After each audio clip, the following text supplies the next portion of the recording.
Muy bien, antes de comenzar quiero recordarles algo, hermanos. Y es que hoy es el séptimo sábado que hemos estado orando por varias familias de esta comunidad, también familiares nuestros. En 2 Corintios, capítulo 3, versículo 2. En adelante, vamos a leer hasta el verso 3. Dice, nuestras cartas sois vosotros. ¿Quién estaba diciendo esto? El apóstol Pablo, ¿verdad? Porque Pablo había escrito una carta a los corintios. Ya Pablo conocía bien estas iglesias. Esta es la segunda carta que Pablo escribe. Y les dice, nuestras cartas sois vosotros, escritas en nuestros corazones. Y entonces, ¿quién hacen las cartas? Los miembros de iglesia. Entonces, si en Corinto los miembros de iglesia eran cartas leídas, nosotros también somos cartas leídas. Y ahí la importancia de ¿qué? De ser hombres y mujeres entregados a Dios, creyentes en Dios y por lo tanto hacedores de buenas obras. Dice ese verso 2, conocidas y leídas por todos los hombres. ¿Por qué? Porque los hombres nos observan, porque los hombres y mujeres de la comunidad nos conocen, porque saben quiénes somos. Entonces tenemos que ir acorde en todo lo que hagamos de acuerdo a las enseñanzas que hemos creído. Y decía la carta de Pedro, esto no está escrito con tinta, sino está escrito con el Espíritu del Dios vivo. Amén. Qué importante, ¿verdad?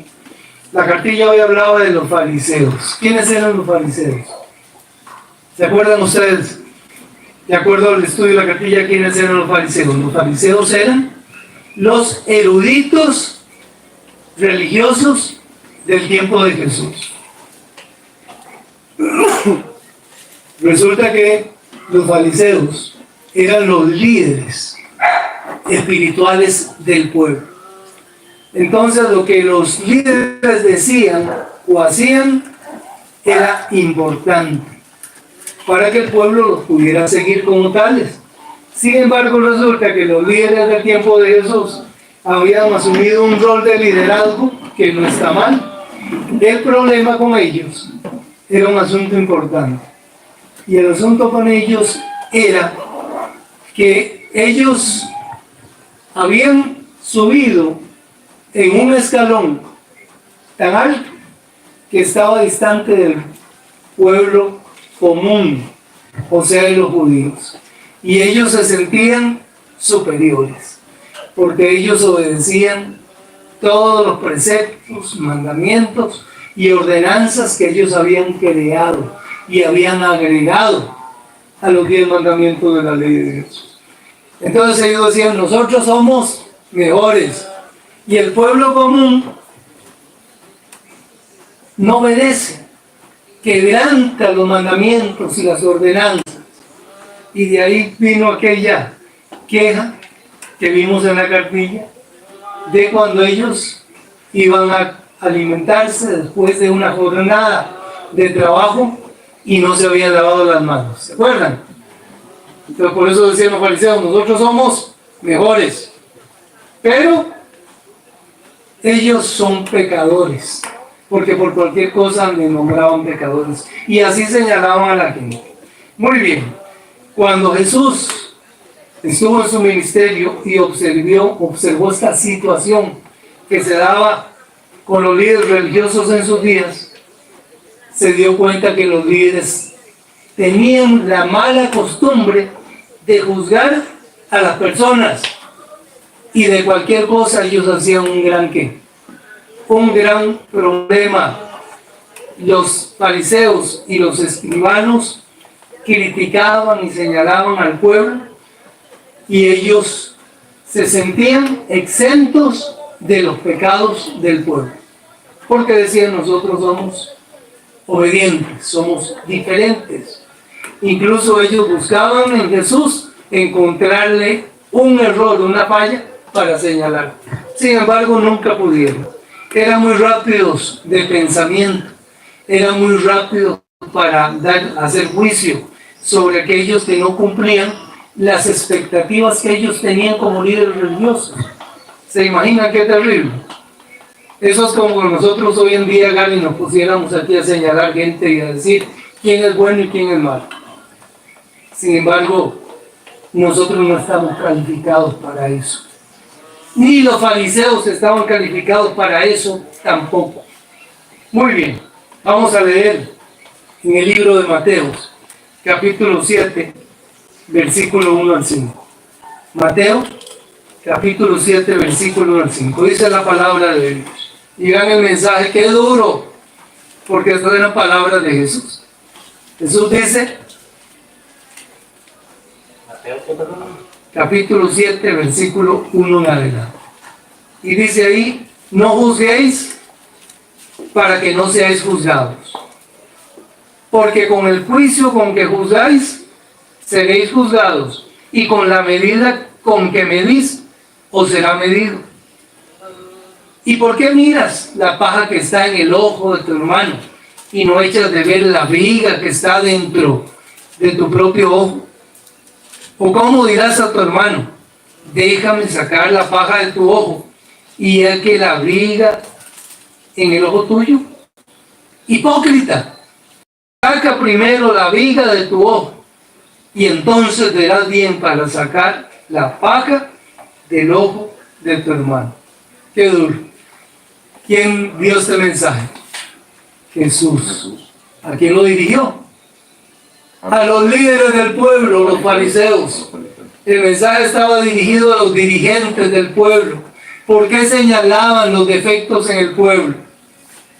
Pero saben, este asunto de los fariseos y este asunto de juzgar y de emitir juicio y de pensar, no solamente se daba con los fariseos, se ha dado a lo largo de todas las generaciones, incluso hasta nuestros días también, que tenemos la tendencia de emitir juicios.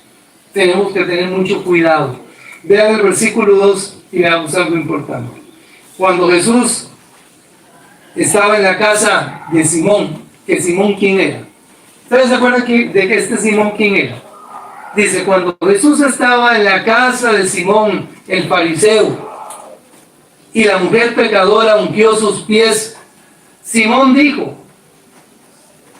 aquí, no sé si lo dijo o lo pensó.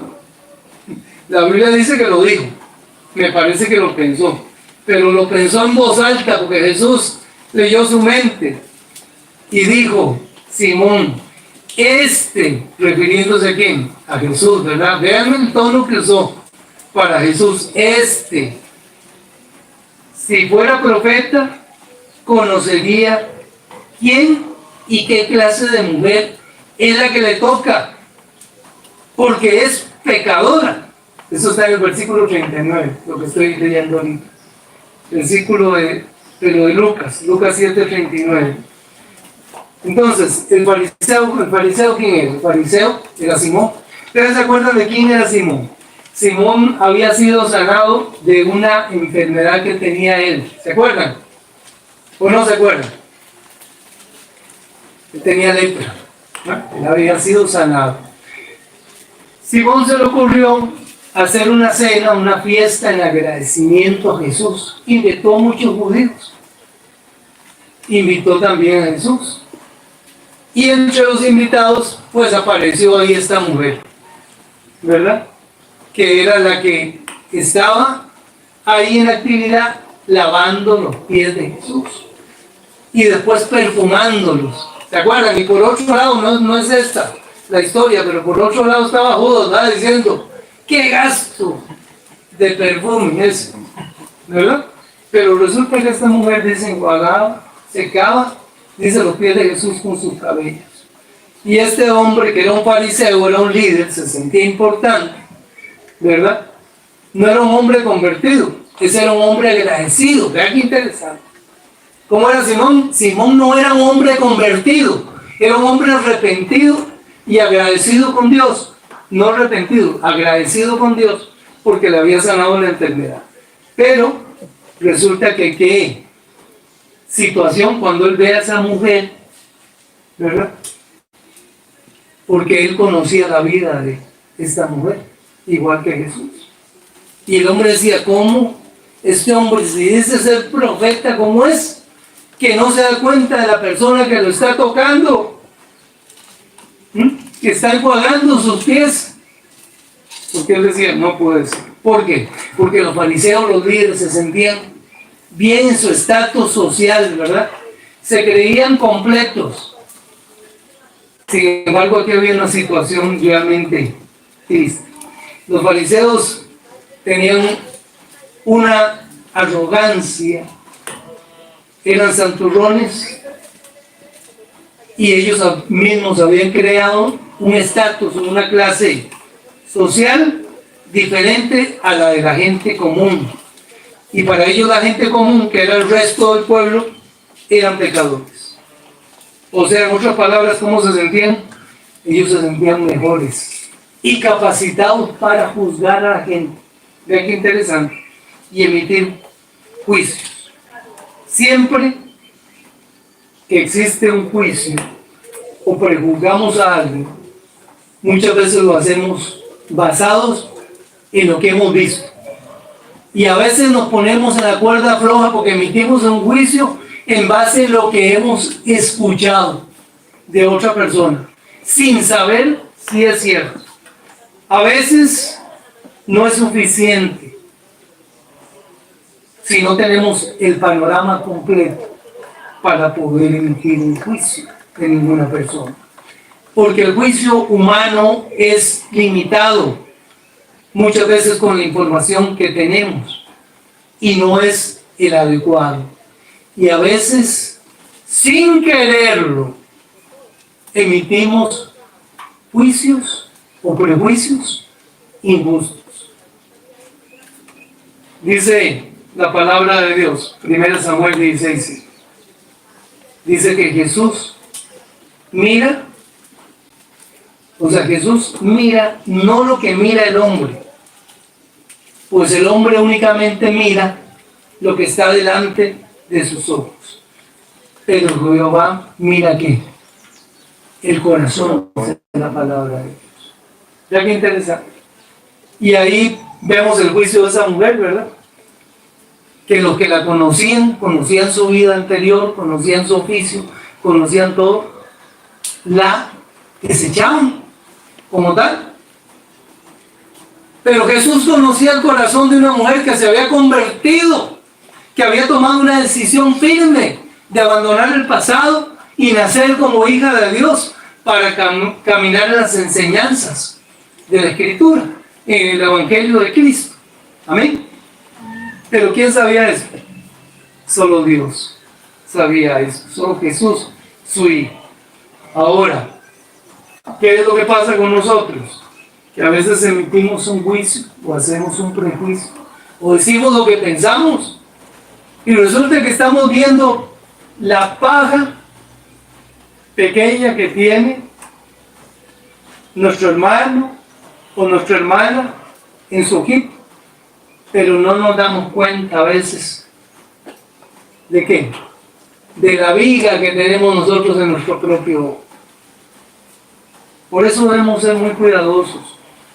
Y más bien, cuando situaciones como estas se pueden dar, doblar rodilla inmediatamente, pedirle a Dios que manifieste su misericordia y su perdón hacia esta persona. Así es que esto es importante. Este hombre, este fariseo, creía ser muy justo, ¿verdad? Creía que era muy honrado, creía que era crítico, pero para hacerlo justo. Sin embargo, este hombre era un hipócrita. Era un hombre que estaba señalando a alguien que quería dejar su vida pasada y vivir en obediencia a los preceptos de nuestro Señor.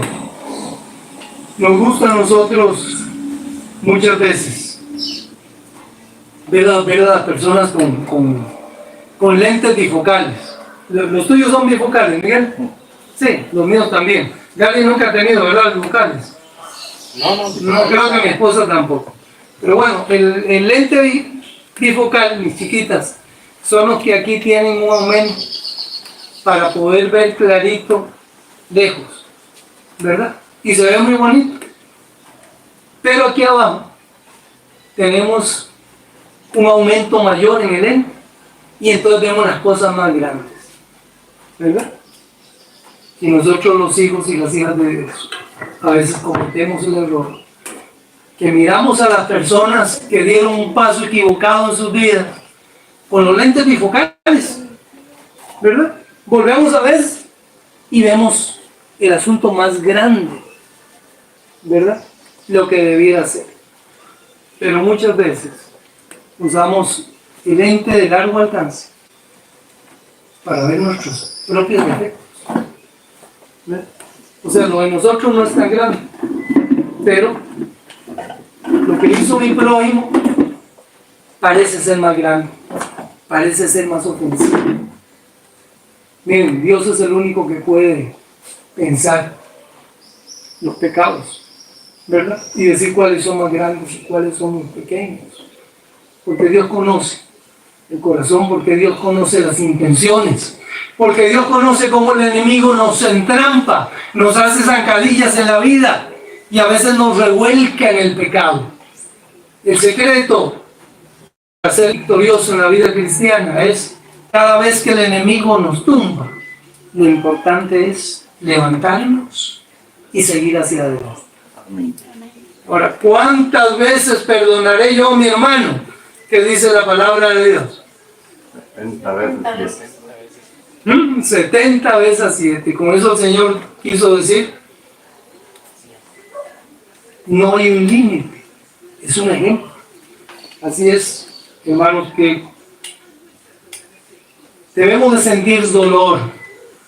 Debemos de sentir el ánimo de orar cuando nos damos cuenta que alguno de nosotros ha errado en el camino, ha caído.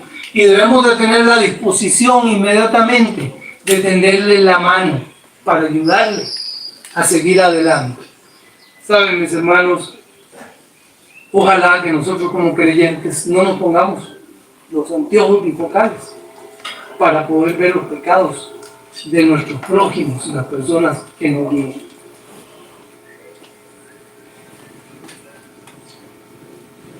Los hipócritas eran los fariseos, no era la gente común.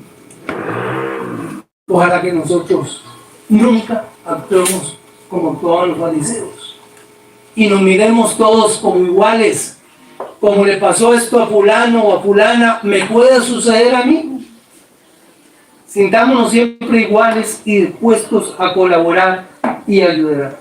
En la parábola de Lucas 18 hay una parte donde las gafas bifocales, dice, de los fariseos los hacían exclamar frases como estas. ¿Se acuerdan de aquel fariseo publicano que estaba hablando en el templo y que decía, Padre, y levantaba las manos, te doy gracias? ¿Por qué? Por no ser como... Claro, porque no soy como estos, dice, que están aquí, ¿verdad? No soy ladrón, no soy injusto, no soy adúltero, ni siquiera como este publicano, dice, que está aquí. Así se sentían los fariseos, ¿verdad? Sin embargo, en ese relato de Lucas 18, ¿quién salió justificado delante de Dios? Porque dijo, Señor, sé propicio a mí, porque soy pecador. ¿Quién va a ser justificado delante de Dios? Aquel que reconoce su pecado, ¿verdad? Así es que debemos de ser. Y hay algo que debemos entender, es que ninguno de nosotros, nadie se encuentra calificado para hacer un juicio sobre otra persona.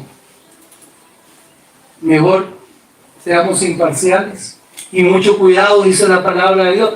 Cuidado con los que piensan estar firmes, mucho cuidado, que no caigan. Así que debemos de ser cuidadosos. Jesús usó este ejemplo para que la gente lo entendiera. de la basurita en el ojo, ¿verdad?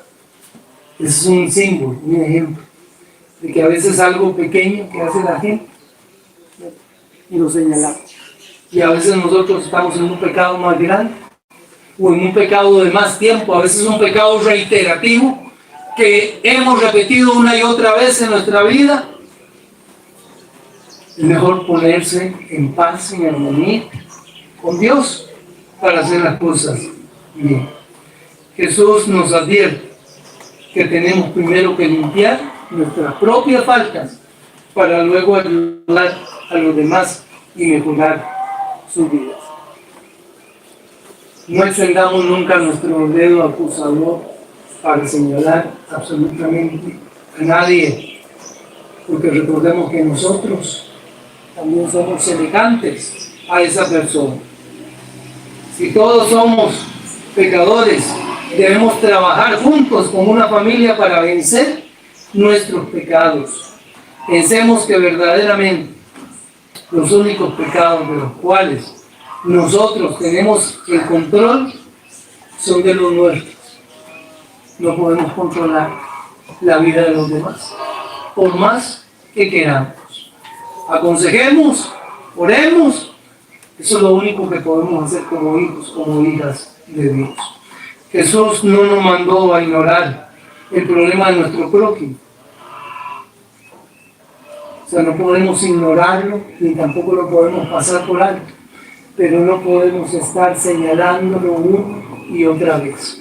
El Espíritu Santo tiene una obra que hacer en esa persona, ese hombre, esa mujer que tiene una debilidad en la cual el enemigo trata de atarla con sus engaños.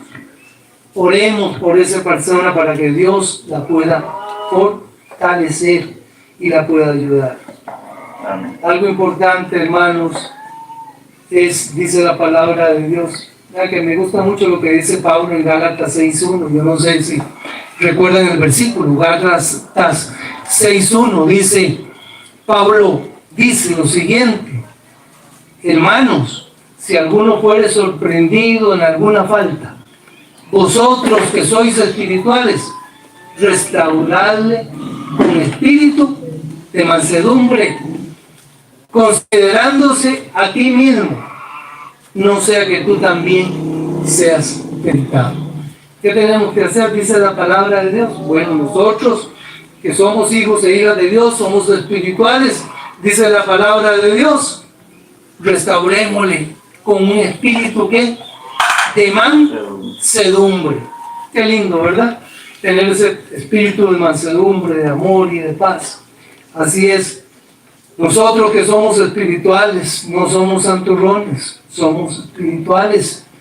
Así es, que demos pruebas de que tenemos los frutos del Espíritu Santo en nuestras vidas y ayudemos a restaurar a esa persona. En Mateo 7, Jesús nos da una gran responsabilidad y es la de recoger con cariño de la confrontación, pero siempre con amor. Amén. Qué lindo, ¿verdad? Sería eso. Pongámoslo en práctica, ojalá. ¿Cuál es el mensaje de Mateo capítulo 7, versículo 1 al 5? Primero que todo, es una advertencia para nosotros, para que evitemos hacer juicio.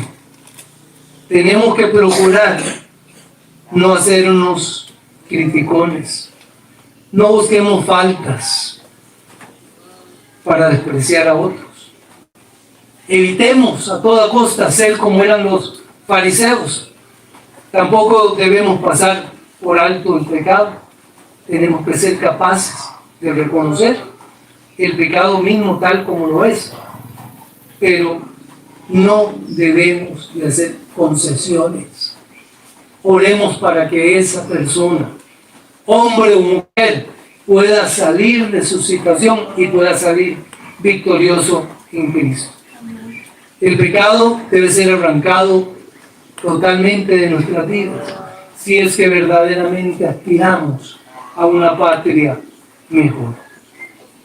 Dice Mateo 18, 6 al 9. que no seamos piedra de tropiezo para nada. Como dice el término popular, no hagamos leña del árbol caído. Busquemos la forma misericordiosa de poder ayudar a las personas. Y recordemos que si estamos en algún pecado que el enemigo nos tiene con su atadura desde hace tiempo, desde hace poco, pidámosle a Dios que nos dé un espíritu, dice, de valentía. Recuerda lo que dice 2 Timoteo 1:7. Porque no nos ha dado Dios espíritu de ¿qué? De cobardía. Y si no somos cobardes, somos lo contrario. Somos valientes. Si no, dice la Biblia, Dios no nos ha dado espíritu de cobardía, sino de poder, de amor y de dominio propio. ¿Qué significa el dominio propio? Que tal vez es lo más enredado de entender. El tener control sobre nuestras decisiones, el tener control sobre nuestras acciones. Yo no tengo por qué estar perseverando o repitiendo un pecado. Si yo tengo una adicción, en el nombre de Jesús, yo tengo que ser victorioso, porque la palabra de Dios dice, todo lo puedo en Cristo, que me fortalece. Amén. Entonces, que Dios en esta mañana nos dé un espíritu a nosotros, le dé un espíritu también de fortaleza y de dominio propio a aquellos que están escuchando este tema de esta mañana. Todos tenemos un valor grande, importante delante de Dios. Todos los que hemos aceptado a Jesús y hemos decidido dejar las cosas del mundo, somos hijos e hijas del Altísimo. Por lo tanto, como dice el apóstol Pablo, nosotros también, bien teniendo en derredor, dice, nuestro tan grande nube de testigos, dice el apóstol Pablo, despojémonos de todo peso y del pecado que nos asedia y corramos con paciencia la carrera que tenemos por delante. Qué lindo ese mensaje, ¿verdad? Despojémonos, dice, de todo tipo de pecado, lo que nos asedia, lo que nos rodea, y enfoquémonos, dice el apóstol, y sigamos corriendo con paciencia nuestra carrera que cada uno tiene por delante. El cristiano, hermanos, que es dirigido por el Espíritu Santo, vive en el mundo, pero no es del mundo, no participa de las cosas de esta vida.